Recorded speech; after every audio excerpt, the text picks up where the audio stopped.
O consumismo, ele é dividido em 3 estágios. Se nós fôssemos falar 3 camadas do consumismo. E se eu fosse pegar uma imagem para ilustrar o consumismo, a única imagem que me veio na mente foi essa aqui. Isso aqui eu consigo ilustrar um pouco do que é o consumismo, um semáforo. O primeiro estágio, o primeiro nível, quando a gente pega a palavra consumismo, vem de consumir. O primeiro estágio aqui que está verdinho seria consumir. Consumir é algo normal. Todo mundo consome. É algo totalmente natural. Não tem problema nenhum em consumir. Nós estamos consumindo a todo momento. Nós trabalhamos, recebemos e que esse dinheiro a gente consome. Consome alimentos, consome coisas, compramos coisas que nós gostamos. Não há mal nenhum em consumir. Não há problema nenhum em consumir. Quando nós estamos em casa, nós estamos consumindo água, consumindo alimento, consumindo energia, consumindo informação. Consumir é algo normal. Agora, quando nós vamos para esse segundo estágio aqui, amarelo, é o segundo estágio do que eu estou falando.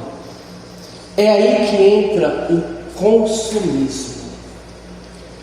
O que é o consumismo? O consumismo é o consumo acelerado. Se consumir é algo padrão, o que é o consumismo? É quando que eu consumo exageradamente, quando eu gasto exageradamente. Então o consumismo é o que? O consumo exagerado. Esse terceiro item aqui, qual é o terceiro estágio? Nós vimos que o consumir é normal.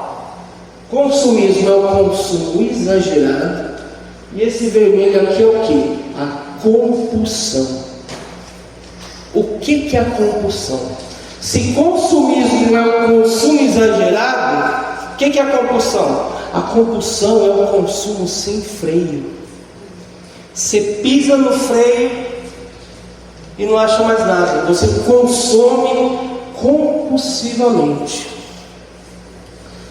Aí você vai me dizer o seguinte: eu coloquei até ilustrativo, o consumo é algo normal. Já o consumismo é algo que a gente tem que acender o alerta. E o estado vermelho é o estado de compulsão. Mas aí você vai fazer a seguinte pergunta para mim, Rodrigo: qual que é o problema com relação a isso tudo? Qual que é o problema sobre consumo, sobre consumismo? Qual que é o problema do consumo? Nenhum. Consumir é totalmente normal, não tem problema nenhum. Qual que é o problema do consumismo? O consumismo, até certo ponto, ele é aceitável. Existe uma parte aceitável no consumismo. Qual que é o problema do consumismo? O problema do consumismo é quando ele começa a afetar a sua identidade. Eu preciso ter para pertencer. Eu preciso ter para me pertencer a alguma coisa. O consumismo ele afeta a sua identidade quando? Quando você precisa consumir as coisas para você se validar, para não ser aceito na sociedade, para não ser aceito em algum lugar. Eu preciso ter um iPhone para vir participar daquele grupinho. Você usa o consumismo para se validar como pessoa. Ou seja, o consumismo se torna um problema quando ele afeta a sua identidade. Por quê? Porque o consumismo, quando ele afeta a sua identidade, você começa a ter as coisas para pertencer a alguma coisa, isso corre o risco de você entrar num ciclo vicioso. Você entra num ciclo vicioso de comprar as coisas. Qual que é o problema disso tudo? O consumismo, ele não te escraviza pela falta, ele te escraviza pelo desejo. Sempre pelo desejo. Existe o consumo bom, o consumismo saudável? Existe. A gente consome as coisas. Vai ter momentos na nossa vida que a gente vai entrar no consumismo exagerado? Vai. Quando você está em obra na sua casa, está com reforma, está fazendo acabamento na sua casa, isso é um consumismo exagerado. Quando você está para fazer um casamento, quando é a festa de 15 anos da sua filha, quando você marca uma viagem comemorativa com a sua família, você vai gastar um pouco a mais. Isso é totalmente normal. Por quê? Porque é um consumismo com propósito. Qual que é o problema? O problema é quando o consumismo ele vem sem propósito. Porque consumismo sem propósito te escraviza. Você vira escravo do consumismo. Veja bem, a Bíblia não condena quem tem bens, quem tem riqueza. Muito pelo contrário. Quando você pega em João 10:10, Jesus diz: eu venho para que tenham vida e venho para que tenham em abundância também. Para que você viva em abundância. Deus quer que você tenha plenitude. Não há mal nenhum em você ter bens, não há mal nenhum em você ter riquezas. O que a Bíblia condena? A Bíblia condena apego, a Bíblia condena idolatria, vaidade, isso a Bíblia condena.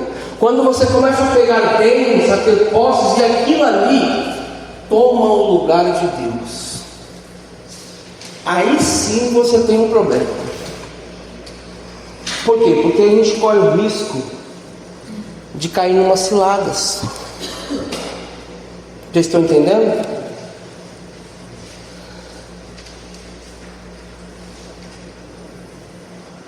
Deixa eu explicar uma coisa para vocês. Todos nós aqui, nós estamos nessa vida aqui terrena de passagem. Nós estamos aqui por uma breve passagem. Quanto tempo que vai durar essa passagem? Uma média de mais ou menos uns 90 anos. Você vai passar por essa terra por uns 90 anos, porque a Bíblia diz o seguinte: após isso, acima de tudo isso aí é fadiga. Após 90 anos já vira fadiga e cansaço. Então vamos colocar que você tem um prazo aqui. Se a gente passar uma fita aqui, uma linha do tempo, a sua passagem aqui na Terra é mais ou menos por 90 anos, se você não for antes. Nesse todo período de vida que você vai passar aqui, você vai enfrentar 3 inimigos na sua vida. 3 inimigos ao longo da sua vida.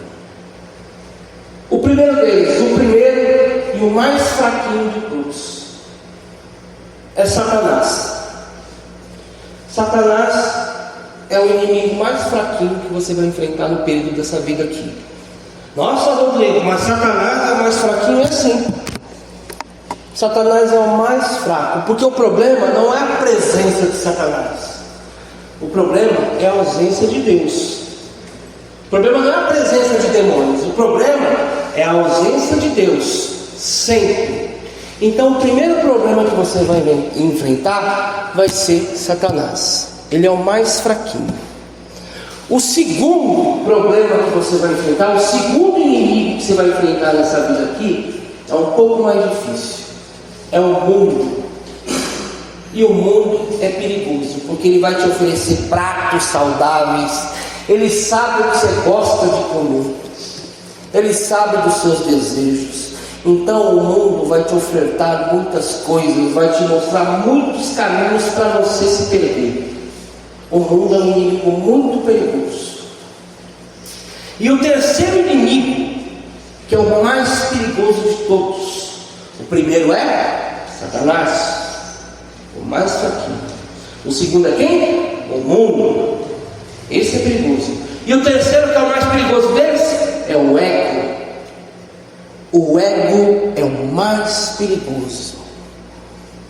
Porque nos outros você está enfrentando coisas externas. O mundo, eu estou enfrentando coisa externa. Agora o ego não. O ego é você enfrentando você mesmo. O ego derrubou até o anjo da glória.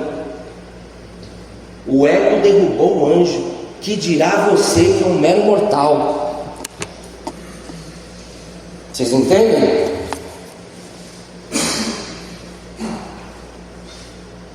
Agora nós vamos falar sobre o problema da compulsão. Eu falei sobre o problema do consumo, do consumismo. Veja bem, eu fiz esse triângulo aqui para vocês terem um breve entendimento. Olha só, o consumo é algo tranquilo. A gente consome. Agora, quando você começa a consumir exageradamente, você entra num declínio. É como se você entrasse numa ladeira abaixo. E o que é a compulsão, meu amigo? A compulsão é o fim do poço. A compulsão é o fim do túnel. E existe uma frase que diz o seguinte: quando você perceber que você está no fim do poço, para de cavar. A compulsão é o que a gente pode chamar de vício. Se torna um vício. E apesar do vício ser físico, ele está tudo atrelado e conectado à nossa alma. O que é o vício? O vício é um vazio na alma. E ponto. A pessoa tem um vazio na alma. Que tipo de vazio? Não sei, não sabemos. Pode ser na infância, pode ser no presente, pode ser na vida adulta, pode ser o quê? Uma carência afetiva, pode ser uma dor, pode ser um trauma, e aquilo causa um vazio na alma. E aquele vazio na alma ali é preenchido com o quê? Com um desejo, e aquele desejo passa a te governar. E agora você está escravo. Todo vício é um vazio. Vocês se lembram que eu falei que o nosso corpo, nós como pessoa, nós somos divididos em 3 partes. Somos corpo, alma e espírito. Todo ser é dividido em tripartite: corpo, alma e espírito. Esse espírito aqui é o Espírito de Deus? Não, é o próprio Espírito nosso. Então, o que é responsável pelo corpo? O corpo é responsável por toda a nossa manifestação terrena. Eu vou dar uma base aqui para vocês terem um entendimento do que eu estou falando. O corpo é responsável por toda a manifestação nossa terrena. E o que é a alma? A alma é onde nós guardamos as nossas emoções, os nossos sentimentos. Tudo que a gente viveu na infância, na adolescência, de registro, está registrado na nossa alma. E o espírito? O espírito é o que utilizamos para se conectar com Deus. Esse espírito é o Espírito de Deus? Não, esse espírito é o nosso. Quando nós começamos a se santificar, nós se conectamos com o Espírito Santo e o nosso espírito se conecta com o divino. Mas esse espírito aqui é nosso. Deus tem interesse em nós em quê? Deus tem um interesse em você. Qual que é o interesse de Deus com você? Deus quer que você tenha a eternidade. Então, a parte mais importante disso aqui é a alma. O interesse todo é pela alma. Por qual motivo? Porque quando você morre, quando você falece, é corpo, alma e espírito. Quando você falece, o corpo vai para a terra, volta para a terra. Ele é pó, volta para o pó. Quando você falece, o corpo volta para a terra, o espírito volta para Deus. E a alma? A alma vai para onde? Quem decide é você. A alma não pode morrer. Então, quando você falece, o corpo volta para a terra, o espírito volta para Deus. A alma vai para onde você decidiu. Se é para o céu ou para o Sheol, que é o reino dos mortos. Concordam? Então, o interesse maior no mundo espiritual é pela sua alma. E o inimigo, ele adora usar isso aqui, a nossa alma. Por quê? Porque o que é um vício? Um vício é quando nós colocamos a alma em cativeiro. É o cativeiro da alma, a pessoa está presa. O inimigo coloca a sua alma em cativeiro. E você que não está em cativeiro na alma, o que você faz? Você precisa de uma fuga. E qual é a sua fuga? A sua fuga é ir para a comida, a sua fuga é ir para remédio controlado, a sua fuga é ir para álcool, a sua fuga é ir para drogas. Só que você vai e sempre está preso. Então o vício se torna um cativeiro da alma.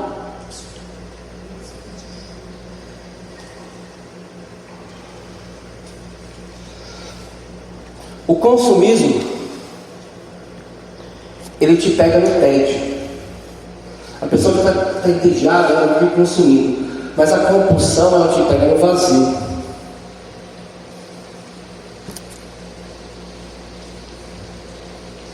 Então, deixa eu permitir entrar um pouco no ponto aqui. Nós falamos sobre um pouco da alma. Eu queria passar um pouco também do espírito. Veja bem, esse espírito que eu disse aqui, o que é o espírito? O espírito, o nome vem de Ruach. O que significa espírito? Significa vento, sopro. É por isso que Deus, quando nos criou, Deus soprou em nossas narinas o fôlego da vida. O que ele colocou ali? Colocou um espírito. Então esse espírito aqui é utilizado para se conectar com Deus. Só que o espírito também é o que nos traz a nossa natureza. A nossa natureza vem do espírito. Vocês querem um exemplo? Quando você pega uma pessoa que ela gosta muito de fazer trilha, gosta muito de escalar montanhas, o que a gente fala? Essa pessoa tem um espírito aventureiro. Vocês entendem? O espírito ele está muito ligado à natureza de uma pessoa. E cada um tem a sua natureza espiritual. É por este motivo, e não está errado em nada. Vou dar um exemplo para vocês aqui. Tem pessoas que o espírito dela, a natureza, só vai se conectar com determinadas coisas. Por exemplo, tem pessoas que vão vir nessa igreja aqui e o espírito dela não vai se conectar com essa igreja. Por quê? Porque ela só vai conseguir se sentir bem numa igreja que é pentecostal, que é fogo puro, que gosta de girar. Não significa que aqui não tem a presença, é que a natureza do espírito dela é mais fogo. Cada espírito tem uma natureza. É por isso que a pessoa fala: eu percebi que se eu ficasse ali, eu ia morrer espiritualmente. Por qual motivo? Porque a natureza do espírito dela precisa se conectar com aquilo que atrai ela. Eu vou dar um exemplo de mim. Eu sou uma pessoa que, se eu for num culto, em qualquer lugar, eu gosto da palavra calma. Se a pessoa começar a gritar, falar, eu já não me sinto bem, eu não gosto. Por quê? Porque a natureza do meu espírito, cada um tem a sua natureza, cada espírito tem a sua natureza, e é totalmente normal. E você sabe o que é mais interessante? É que Deus utiliza, sabe o quê? Para falar sobre as nossas naturezas, animais. Quando nós pegamos na Bíblia, Deus faz muita referência à nossa natureza espiritual utilizando animais. Vocês querem um exemplo? Jesus, quando vem, ele vem para ser sacrificado e pagar os nossos pecados.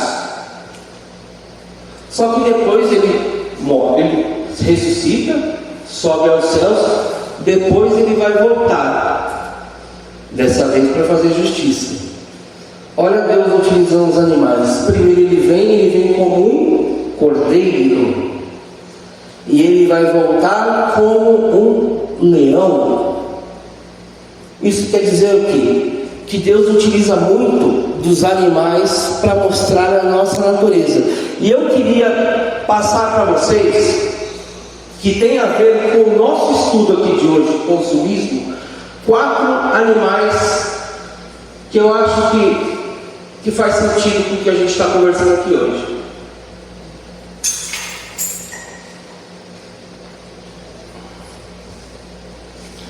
Quando nós pegamos no Velho Testamento, Deus nos compara a ovelhas. Vocês já repararam? Deus faz uma comparação nossa com ovelhas. Por qual motivo que Deus nos compara com ovelhas? Já pararam para pensar nisso? Porque as características das ovelhas lembram muito nós. Veja bem, porque Deus compara nós com ovelhas. A ovelha é o único animal que não sabe se defender. Ela não tem capacidade nenhuma de se defender. E assim somos nós. Se você parar para avaliar no mundo espiritual, a gente não tem capacidade nenhuma de se defender, porque a gente está lutando contra a arma invisível. Então, a ovelha, ela é um animal que ela não tem capacidade nenhuma de se defender. Segundo, a ovelha, ela é totalmente dependente de um pastor. Ela necessita de um pastor para se alimentar, ela necessita de um pastor para ser guiada. É diferente de um gato que sabe se virar sozinho, é diferente de um cachorro que sabe se virar sozinho. A ovelha não, ela é totalmente dependente de um pastor para fazer tudo. Assim também nós. Olha a outra característica da ovelha. A ovelha, ela tem que ser tosquiada sempre a lã dela. A lã, quando ela se enche muito de lã, dificulta muito a vida dela. O que Deus quer mostrar para a gente isso aí? A lã representa o pecado. Tanto é que uma ovelha, se ela tiver com muita lã e ela cair para trás, ela não consegue se levantar, mesmo se virando, e ela acaba falecendo. É assim que acontece conosco também com o pecado. Quando você começa a se encher muito de pecado, você acaba falecendo espiritualmente. Olha a semelhança. Outra característica das ovelhas. Você sabe qual que é a brincadeira das ovelhas? As ovelhas, elas gostam de brincar umas com as outras, de correr e bater a cabeça uma na outra. Essa é a brincadeira delas. Só que muitas das vezes isso acontece que elas acabam morrendo. A gente é igualzinho. Quem aqui nunca bateu a cabeça? Você repara como Deus nos chama de ovelha? Tem total sentido. Faz total sentido nós sermos uma ovelha. Então, quando você pega no Velho Testamento, Deus nos chama de ovelha. E olha que interessante. Eu falei que Deus tem um interesse em nós. Qual que é o interesse em nós? Deus tem interesse em nossa eternidade. Ele quer que nós sejamos salvos. Concorda? E como que nós conseguimos o meio de salvação? Somente em quem? Em Jesus. Então Deus vai e aponta para Jesus. Quando chega em Jesus, no Novo Testamento, Jesus já não trata a gente como ovelhas. Jesus vai nos tratar como peixe. Já pararam para pensar nisso? Porque veja bem, enquanto Deus está interessado em nossa eternidade, que nós sejamos salvos, Jesus está com outra preocupação. Jesus quer que você faça o ID, quer que você siga fazendo o Evangelho. Então, olha só, Deus quer que a gente seja ovelha. Já para Jesus, no Novo Testamento, nós somos um peixe. Por quê? Porque como ovelha você pertence, mas como peixe você alcança. Esse é o objetivo. O peixe leva o Evangelho. Então você consegue reparar aí as combinações dos animais com relação a nós?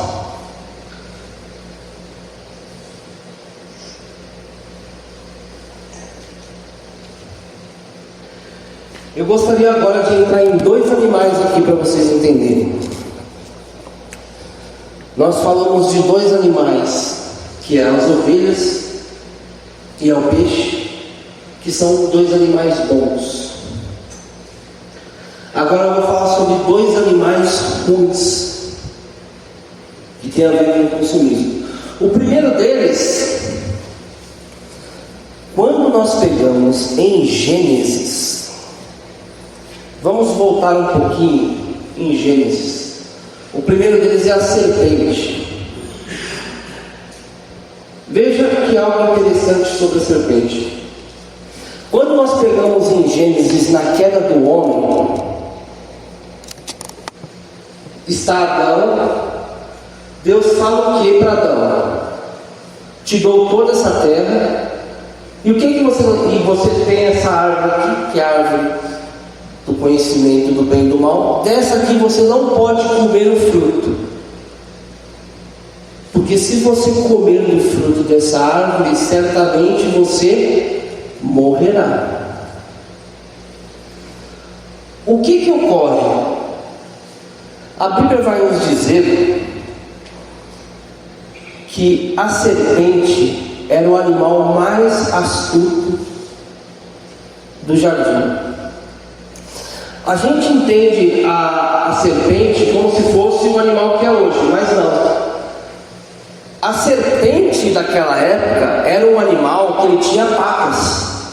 Tinha patas, ele andava ereto, como se fosse um dragão de Komodo, como se fosse um lagarto gigante.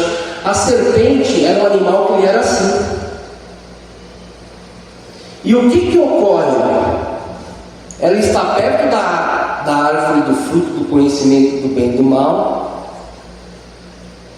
e aí acontece o pecado. Eva come do fruto, e ali é feita a sentença com ela. Primeiro ponto que eu quero passar para vocês: Na Bíblia diz que a serpente era o animal mais astuto do reino, do jardim. Quando a gente diz astuto, significa que ela andava altiva, significa malícia, ela tinha um entendimento maior. Satanás, vendo isso, entende como um atributo que dá para ele usar. Por isso que ele entra na serpente e usa a serpente. Agora, olha interessante. Quando que o pecado entra no mundo, todos sofrem. O homem tem a sua consequência, a mulher também tem a sua consequência, dores de parto, e a serpente também. É dito que a partir daí ela vai se rastejar no pó da terra. As patas dela são arrancadas. Agora veja só que interessante. A cobra, a serpente, é o símbolo do pecado. E o que ela utiliza para entrar o pecado no mundo? Justamente a dúvida. Certo? Quando que ela pergunta para Eva: e o que Deus disse para você sobre essa fruta? A Eva diz que Deus nos disse que se comermos dessa fruta, certamente morreremos, não é isso? E o que a serpente faz? Ela diz o seguinte: e foi isso mesmo que Deus disse? Ou seja, é plantada uma dúvida ali. Vocês concordam? Então, 2 pontos que nós pegamos na serpente aqui. Veja bem, a serpente, ela é um animal que ela mata enrolando, seduzindo. Quando a serpente vai, ela seduz a conversa. É um animal que mata que ela seduz, se enrolando. E depois ela utiliza a dúvida. Tanto é que Deus, quando vai condenar a serpente, faz o quê? Com que ela rasteje e ela tenha veneno. 2 fatores. E é assim que uma serpente atua. Ela atua enrolando e se utiliza do veneno. Como que a gente traz isso para os dias de hoje? Como que a gente reconhece uma serpente hoje? A serpente é o animal mais fácil da gente encontrar. Você pode ver, a serpente ela mata enrolando, como se fosse um abraço. Uma pessoa para te enrolar, a serpente para enrolar alguém, significa que é uma pessoa que está perto, próximo. A traição sempre vem de alguém próximo. A gente confunde com um abraço. E qual que é o pior? O pior dessa pessoa é o veneno. E o veneno sempre vem em forma de dúvida. Eu não sei se vocês já repararam, mas eu vou dar um exemplo aqui. Imagina só uma pessoa que está trabalhando num lugar e ela comenta com uma amiga dela: meu marido começou a trabalhar hoje, depois de 3 anos parado. Olha só, começou a trabalhar hoje numa confecção. A amiga cobra, a serpente chega e fala que: nossa amiga, que maravilha, olha só como ela chega enrolando. Que maravilha, está trabalhando em qual confecção? Ah, em confecção tal. Aí ela solta do veneno. O veneno é sempre uma dúvida. E, não sei não, hein? Ouvi dizer que naquela confecção é cheio de mulher. Cheio de mulher que fica dando em cima dos outros. Olha só como que ela joga um veneno. Um veneno é sempre uma dúvida. aquela dúvida entra na sua cabeça como um veneno e você começa a pensar: nossa, será?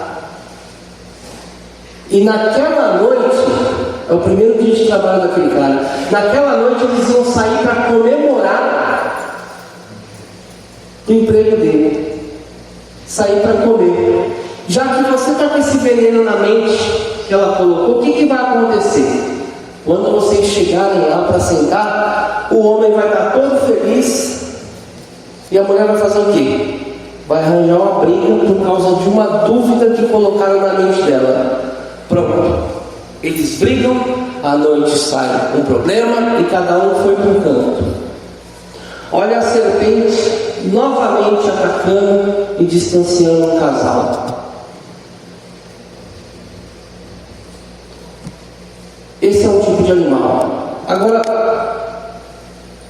o outro animal que eu queria relacionar para vocês, que tem a ver com o consumismo, é o porco. E é um animal que está no Velho Testamento, está em Levíticos. Olha que interessante, quando nós pegamos Levíticos 11,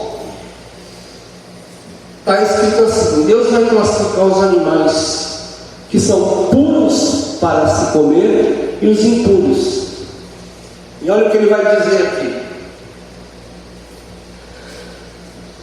dentre os animais, todos que têm unhas fendidas e a fenda das unhas se dividem em duas, e rumina, deles comereis.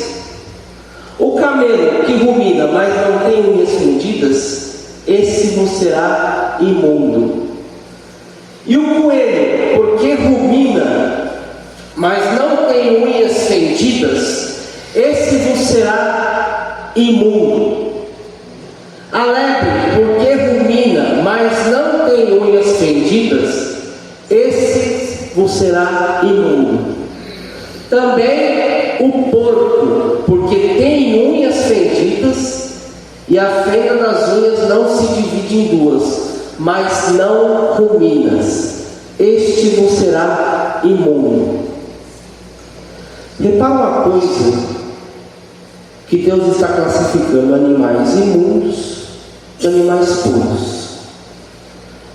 E Ele está usando dois critérios aqui para avaliar um animal. Ele tem que ter as unhas fendidas, ou seja, o casco da pata tem que ser rachado, as unhas fendidas, e que rumina. É essa a classificação que Deus está fazendo. Para um animal ser puro, ele tem que ter o casco da unha fendido e ele tem que ruminar. Você repara uma coisa aqui: é uma coisa externa e uma coisa interna que Deus está pedindo. Deus está falando casco da unha, é uma coisa visível, externa. Mas o animal ele tem que ruminar. Vocês sabem o que é ruminar, né? É trazer o alimento de volta e mastigar. Já essa parte aqui é interna. E o que ocorre? Geralmente o casco fendido significa a nossa santidade que é vista. A pessoa que tem o reconhecimento de Deus é visto, é para fora, é externo, é o que nós mostramos. Mas ruminar, o que lembra ruminar? Lembra mastigar o alimento, né? Significa meditar na palavra. Porque para Deus palavra é o que? É alimento. Então, quando um animal rumina, quando a gente fala ruminar, significa que quando você recebe uma palavra, você tem que mastigar aquela palavra, tem que meditar. Quando um pastor vem aqui e ele passa um pão, que é a palavra, o alimento, vocês recebem esse alimento. O que vocês devem fazer? Vocês devem engolir? Não. vocês devem mastigar, vocês devem meditar. E quando vocês saem daqui, vocês têm que passar o resto da semana ruminando essa palavra, meditando nessa palavra. É isso que é ruminar. Então ele vai dizer o seguinte aqui, que o camelo, ele rumina, ele medita. Ele tem a parte interna, mas a parte externa, que é o casco, que é visível para todo mundo, ele não tem. Então ele é imundo. O coelho é a mesma coisa, o coelho rumina, o coelho medita, mas ele não tem o casco. Agora olha que interessante o que ele fala sobre o porco. O porco tem o casco fendido, mas o porco não rumina. O porco, ele aparenta ser santo, mas ele não medita na palavra, ele não rumina. Quanta gente que parece porco que a gente vê por aí, que tem espírito de porco, que parece que é santo, que fala bem, que faz tudo, mas por dentro é imundo. Deus compara esse mundo ao porco. Sabe qual que é a pior coisa do porco? Você acha que o porco é imundo porque ele vive na lama, essas coisas todas? Não. É por causa do andar do porco. O porco é um animal que ele só anda olhando para o chão. Ele não consegue levantar a cabeça para cima. É um animal que só anda olhando para as coisas da terra. Só está importando com as coisas da terra. Mas tem casco de santidade. Mas só se importa com as coisas da terra. Carro novo, emprego novo. Deus me vê isso, Deus me vê aquilo. E cadê o seu arrependimento? Cadê a sua santidade? O porco é um animal que ele só anda olhando para o chão. E o que é o pior de tudo? Você acha que ele se alimenta de pão?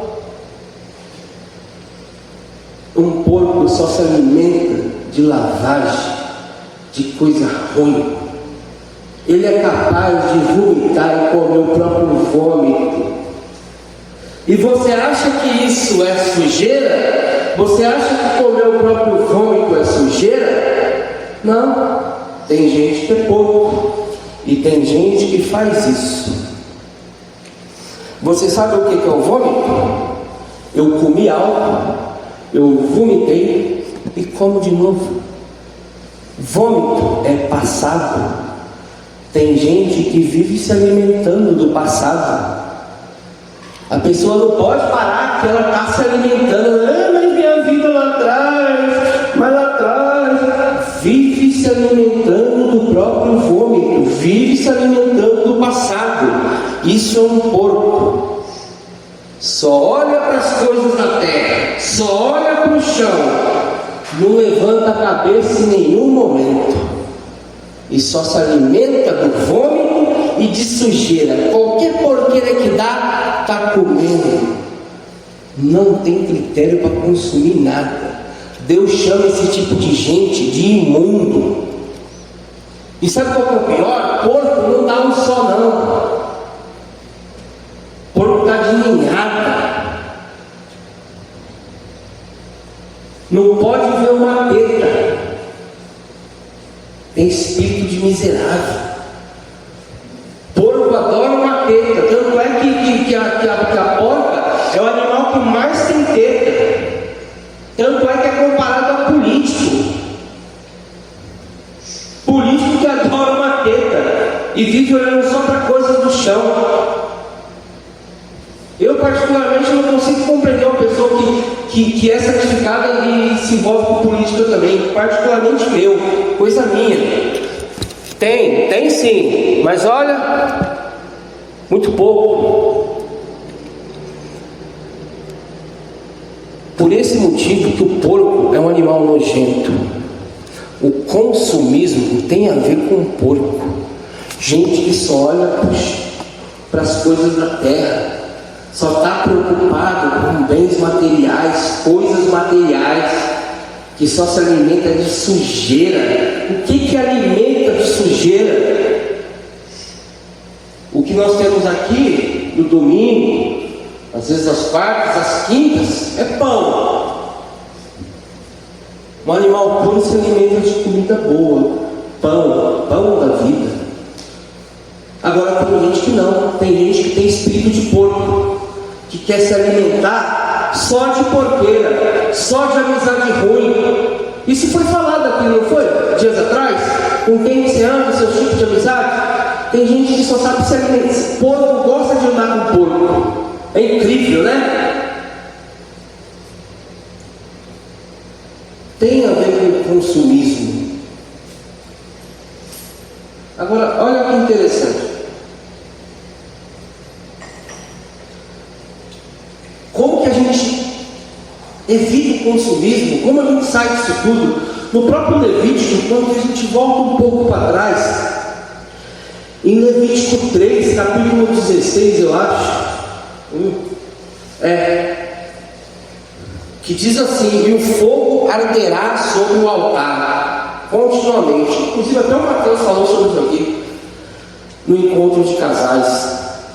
No tabernáculo, o que acontecia? Tinha um fogo. E esse fogo era utilizado para quê? Simplesmente também o fogo aquele fogo ele tinha que ser mantido aceso todo o tempo. E ele era utilizado também para o sacrifício. O que é o sacrifício? Queimar a carne. O que Deus nos pede também? Que nós entramos em sacrifício. O que é o sacrifício? O que é o sacrifício? Saiu aqui?